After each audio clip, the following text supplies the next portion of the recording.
आज जो स्ट्राइक है आज आपण मैंने कौ उद्देश्य कौन कर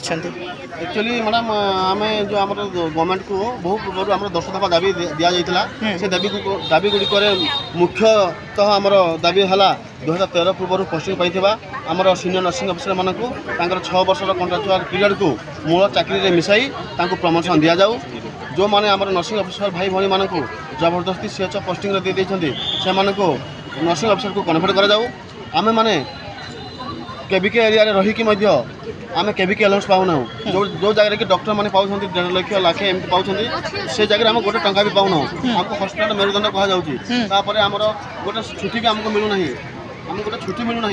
आम गोटे मानने छुट्टी गोटे किसी नीति नियम ना मन इच्छा जी जहाँ कहले आम से हिसाब से छुट्टी दि जाऊँगी जेहेतु आम गवर्नमेंट नर्सिंग अफिसर आमको गवर्नमेंट सब सुविधा सुजोग मिलूना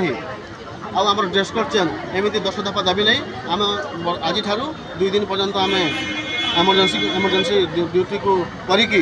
बाकी नॉन एमरजेंसी ड्यूटी बंद करूँ और 27 तारीख both emergency and non emergency duty आम संपूर्ण भाव बंद कर देव। अच्छा तो यहाँ माने एमरजेंसी ड्यूटी गुड़ाक आपंकर स्टाफ अच्छा ना एमरजेंसी ड्यूटी आम स्टाफ अलरेडी अच्छा से 25-26 तारीख 2 दिन आम छुट्टी थी पेसेंट वेदना को सह्य कर न पारिक 2 दिन आम ड्यूटी करने अनुमति देचु 25-26 तापर जब सरकार कान को न शुभिला 27 तारीख संपूर्ण भाव में आम एमरजेंसी और नॉन एमरजेंसी संपूर्ण भाव में बंद कर देव। Thank you.